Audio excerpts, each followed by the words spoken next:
Welcome to Open Studio, where we put a spotlight on the arts, artists, and issues in the cultural community. I'm Tom Musgrave. This week's guest, Dr. Gary Anderson, is wrapping up 35 years as the founding conductor and musical director for the Lexington Chamber Chorale. He's also a professor emeritus of music at Transylvania University and has held several leadership positions and earned honors in state and national choral music and music education professional associations. I'm happy to have him here with me today. Welcome, Gary. Thank you very much, Tom. I'm delighted to be here. So when you look back on your tenure, does it feel like 35 years? No, it really doesn't. I look at that and say, my God, impossible. It's been exciting in every way, but it doesn't seem like 35 years. That's accurate. Wow. Mm-hmm. And how long were you at Transy? I taught at Transylvania for 41 years. Okay. So there was overlap there for quite a while. Okay. And you are a church choir director here. Second Presbyterian Church. How long have you been there? 16 years, I believe. Okay. Yeah, I love that. So for a while, I had 3 different things going on. Wow. And, it was a little much. I imagine. Yeah. It sounds like a lot of balls in the air. And, well, I enjoyed it, but after a while, you have to. Are you really giving all of your energy and all your time to each of those 3? And the answer is you really can't. Right. Yeah. Yeah. Well, it's so rare to be able to chat with somebody who has the word founding in their title. So I want to start by asking you to go back in time, 35 plus years ago, talk about bringing the Lexington Chamber Chorale to life as a performing group. And could you start by telling us where Gary Anderson was in his own life at that time? Yes. At the time, I had created at Transylvania a town and gown choir. And it was getting bigger and bigger. But then again, Lexington Singers was bigger and bigger and had more of a history. And we began to think about a very, very similar group. Did that really make sense for the city? Probably not. And what I really wanted to do was work with a very small group. But there was no way of doing that at the moment. There was no nothing like that in the city at the time. I was on a sabbatical leave in Phoenix. This is over 35 years ago. And the Phoenix Bach Choir was one of the places I visited and had talked to interviewed with the conductor and the business manager. And we sat down, and she said, you can do that. And here are some ideas how you can do that, becoming an independent small choir. And I came back excited about that. We then invited ourselves to a state convention and put together a group. We called it the Sine Nomine Singers, without a name because we didn't have a name at that time. And we did that, and we had a ball and sat down and said, do you want to continue this? And they said, yes, let's go. That's how it happened. And so we started with 16 people, a group who really wanted to sing, chamber choir specifically, and there was nothing in the city at that time like that. And all of a sudden it grew, and then one day we decided that maybe we should have a name other than Sine Nomine Singers. We needed something. Lexington Chamber Chorale was a result of that meeting, and that's what happened. It's been exciting. Although the Latin name is really quite clever. Well, I actually didn't want to change, but I was outvoted by the board. Okay, well, yeah. It's a democracy, right? Until I'm conducting, it's a democracy. Well, yeah, this is true. Yeah. The baton gives you a little bit of authority. Right. So you did bring up Lexington Singers, so I want to talk a little bit about sort of not comparing the groups at all in terms of like quality and what, but for the audience, can you sort of contrast what it is to be a chamber choir versus a large choir like Lexington Singers? Right, and there is no, obviously they're very different, and they do a fabulous job of major works and with orchestra and without orchestra, with piano. But that's the issue there. They really concentrate on major works, and they do it beautifully. I wanted to concentrate on minor works, smaller works, primarily a cappella works. And you can do that more effectively with a very small group. It also means that we had to provide a variety of literature for the singers and for the audience, which we do. So when we do a concert, we don't concentrate on 2 or 3 pieces. We concentrate on 14 pieces instead. That's quite a difference. And with that, we're also flexible. We're portable. We're very portable. We can sing here, we can sing there, we can move all over the place. And that's a difference also, I think. Does the group ever do sort of breakout, like we've got a quartet that can do stuff, or we've got a trio, or I tried that a few years ago, especially during the day, and it turned out to be a challenging scheduling issue. So we finally decided not to do that. Yeah. Well, I mean, there are so many different permutations, even Right. within a small group. I Right. think. What are the challenges of being in a small group like that? The challenges for the singers, of course, we have 6 rehearsals, and you're expected to sing every note and every rhythm correctly. That's by the second rehearsal. That's a challenge, and it's a challenge for me to make sure everyone's on the page and doing it in a way that's gets it done, but without trying to be too draconian about it also, which would never work with people because we're human beings, Right. So that's a challenge. And one of the things, if you have 6 rehearsals, you really have to be prepared for that also. The other thing is, with the repertoire we use, we sing in a lot of languages, and that takes a while. Depending on how many languages, it takes a significant amount of time. So we have to be careful about how many to use in a concert, but that's a challenge also. The other thing is, so many of these people are soloists, and they should be, and I'm delighted about that. But if you're singing with 24 people, you're not putting a spotlight on yourself. And as soon as you do that vocally, then, of course, you don't hear the other people. That's a challenge. Yeah. I don't want to lose the quality of these soloists. That is not the attempt. The end always say, you all sound the same is not the point. What I say is everyone must be heard. And when you say that, then the smaller voices begin to sing out more, those singers. And then you get a sound, a choral sound, rather than a couple of soloists. Yeah. And you can't really, there's no hiding behind anybody either in a group You that's cannot small. hide. Yeah. And you have to listen, I think. And you have to listen. That's exactly right. A lot of that is the people behind you and the people on the side of you. Exactly right. What's the most challenging language that you've had with the group? Latvian. Latvian? Wow. Okay. Tough. On my bingo card, I did not have that. It is a tough language to sing in. We have done a lot of languages. Estonian we have done quite often, and it's easier than I do not have an answer to what why is it much easier? And we do a lot of things in Swedish because that's my background, and we have some people in the group who speak Swedish. So we can do that because we hear the sounds of people talking, and that works pretty well. German is pretty easy because most people have sung in German. French is hard for a choir. It really is. Without those nasals, without those nasals, it's not really French. So that's a challenge. Yeah. So your final concert as director is coming June 7th. What can you tell us about the performance? What we're doing that night, or afternoon, I should say, at 5 o'clock, is a group, 4 different segments in the concert. A group of shape note hymns, which are part of our tradition in this area, in Appalachian and Kentucky, of course. And they're beautiful, and they're us, and so we want to do that. Then we have a group called Welcome Summer Hymns, and there are pieces from around the world. One from England, we have one from Ireland, we have one from Sweden, pieces like that, called Welcome Summer. And then we also have a group called Songs of Appalachia. Now, these are arrangements of pieces like God Bless the Moon, Black is the Color of My True Love's Hair, and The Lone Wild Bird. And those are beautiful arrangements of people, things like that, very secular songs. And then we end up with, of course we'll sing My Old Kentucky Home. And then we do a couple of pieces at the end that have been sort of trademark pieces for us recently, one of which is called I Have Had Singing. That, I think, is a trademark piece for it. We have to sing that because we have to sing.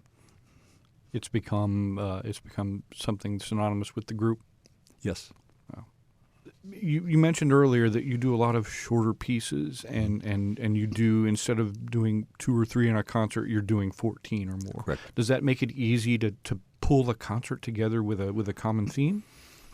It makes it easier to pull together with a common theme. That's exactly right. And we are primarily theme-based concert repertoire. Theme-based. What's the repertoire this year? How about the music of the Baltics? That's a theme.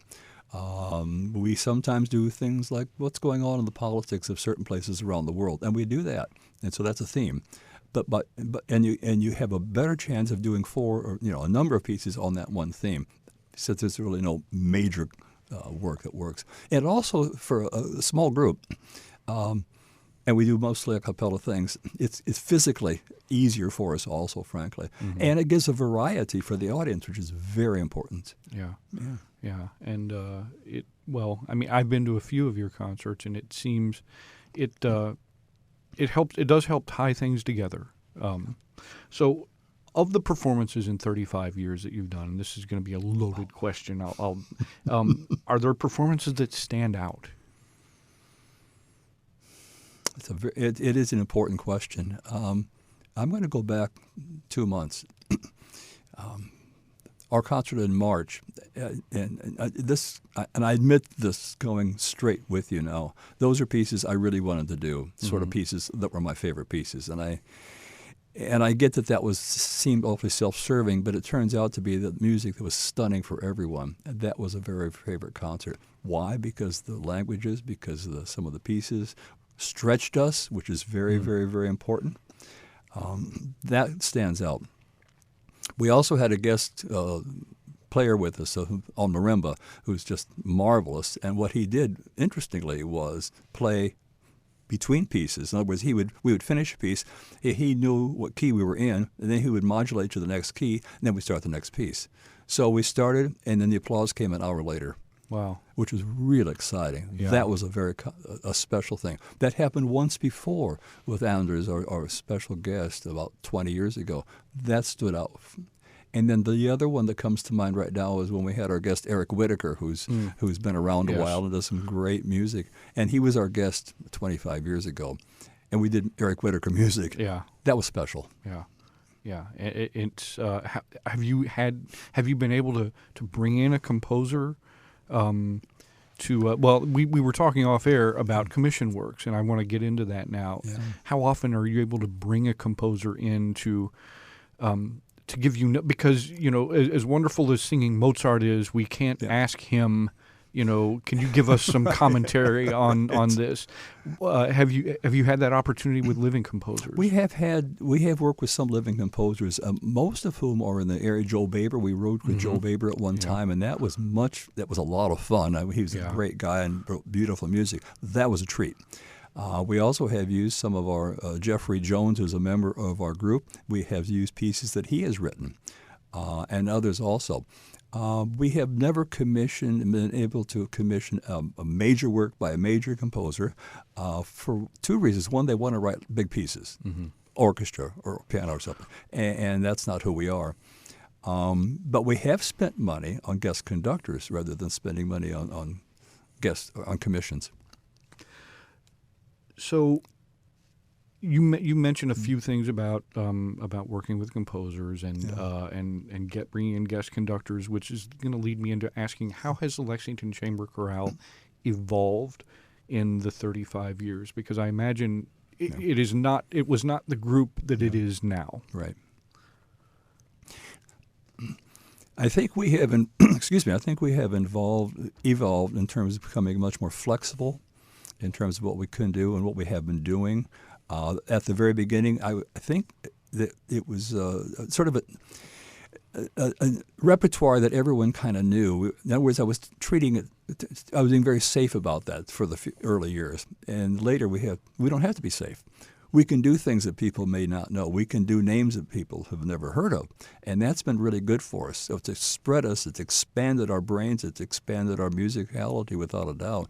So we're being bolder about the repertoire than we were a few years ago. That's a difference for sure. You mentioned being able to, you said specifically back in March, the group stretched. Yes. What does having that kind of talent do for you as a director and somebody who is programming the concert? We push each other the whole time. There's no question about that. As that happens, they push me, I push them. It's a really, really good feeling about that also. I'm growing. I have grown as a conductor because they have pushed back on that, and I really appreciate that. And I hope I've have helped them grow also as musicians. In a smaller ensemble, I imagine the musical growth is probably, you've seen. What's the longest tenured member that's currently in the. I'm asking you this out to Oh, expecting you to know it, but well, I do because there are 3 of us who are charter members. Wow. That's all. And it's understandable because when I began, I organized the group, there were a lot of people who had been around a while and who were longer than I had and others. And so after a while, you tend to have changes in personnel. That's inevitable in any choir, by the way. And we have people move away. We've had people, unfortunately, who have died and no longer with us. 3 of us are charter members, and that's exciting. But after that, there are a number of people who were joined us 30 years ago. And then but there has to be turnover in any choir. Otherwise, as you can imagine, the choir sounds the same from year to year, and this is not good. So when you have some turnover, it doesn't mean necessarily younger voices, but different voices. Yeah. The change, the quality changes, not the quality, but the sound changes, which then allows me to think about different repertoire that we perhaps had not done in the past. Yeah. How do you have you seen musical growth in some of those folks who have been around for maybe 15, 20 years? Yes, definitely, and I have felt musical growth myself, which I'm really grateful for. Yeah. So let's think in broad terms here for a moment. So the Lexington we'll say classical in air quotes music scene in 35 years. What changes have you noticed in that with respect to, again, air quotes, classical performance ensembles in 35 years in Central There Kentucky? are more than there were. An example of that is the Kentucky Bach Choir, which it was the Louisville Bach Choir, and came over here. And then there was the Louisville Bach Choir and the Lexington Bach Choir, and that got merged, which I think is great for us, for the city. So now we have the Kentucky Bach Choir, which is located here. So that was not available 20 years ago. And so that's good news. Music of the old world. This has been around for a long time, and they do their niche, which is early medieval music and Renaissance with instruments. That's strong, and that's still here, and I think that's wonderful. There are new small instrumental ensembles than there were 35 years ago. Example: the Alluring Bell Choir, which I just happened to hear a concert the other night. They're very good, and that's kind of new too. It's within 20 years though, and other groups too. So there are more small groups performing than there were 35 years ago. Has that had any effect on positively on the work that you have done in the chamber chorale? Yes. As an example, there was a time there was the Lexington Brass Band. We worked with them for a while, and I'm not sure if they are still functioning right now, so I hesitate to say too much about that. But that was great. It gave us an opportunity to work with them, and then gave them an opportunity to do some material they wouldn't have done otherwise. So that's been very good for us, absolutely. So what kind of outreach has the chamber chorale done beyond Central Kentucky? That's a very important question, and it's something we have tried to do. And we have sung a few things. We have sung in a few venues and the concert series down in different parts of the state. And we like to do that, and we have done that. But those places there are fewer concert series in areas around the state than there were 30 years ago. Okay. Fewer opportunities. That's an interesting thing. That's a topic I might have to explore in another segment. What will you miss about directing the group? The community.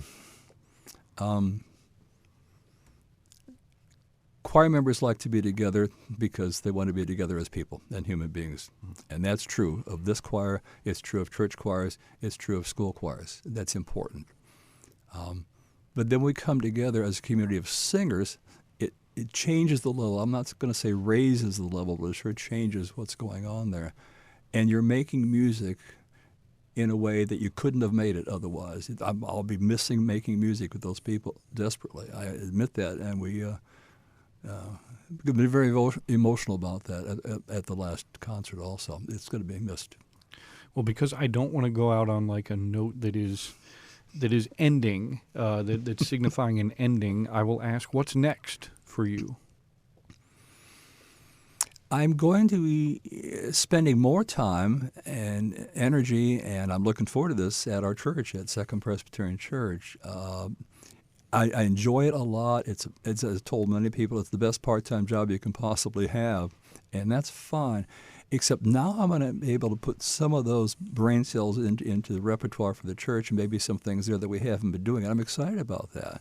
I'm thinking about doing a lot of more international things with the choir at church that we have not done in the past, for instance. We have a lot of we have some choral scholars now, which is many church choirs have. And we have one from Taiwan, and so we're going to think about how we can maybe do some things in Chinese we haven't done.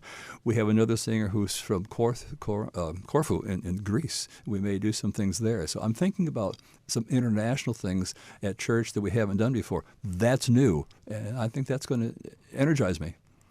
And stretch them in the same way. And stretch them at the same time. Yeah. Well, that's a nice note to end on. Gary Anderson, thank you, founding conductor and music director for the Lexington Chamber Chorale. Thanks for being with us today and talking about your career and the group. Thank you very much, Tom. I appreciated this. Enjoyed it very much. Listen to Open Studio every Friday during WUKY's Morning Edition and in the afternoon during All Things Considered. Or listen to extended segments at the Open Studio Podcast, available at WUKY.org or wherever you get your podcasts. Do you have an idea for an Open Studio segment? We're always on the lookout for news and events in Central Kentucky's arts and cultural community. Email us at openstudiowuky@gmail.com or visit our Facebook page, keywords Open Studio on WUKY. Your idea may make it on the air. I'm Tom Musgrave. Thanks for listening to Open Studio on WUKY.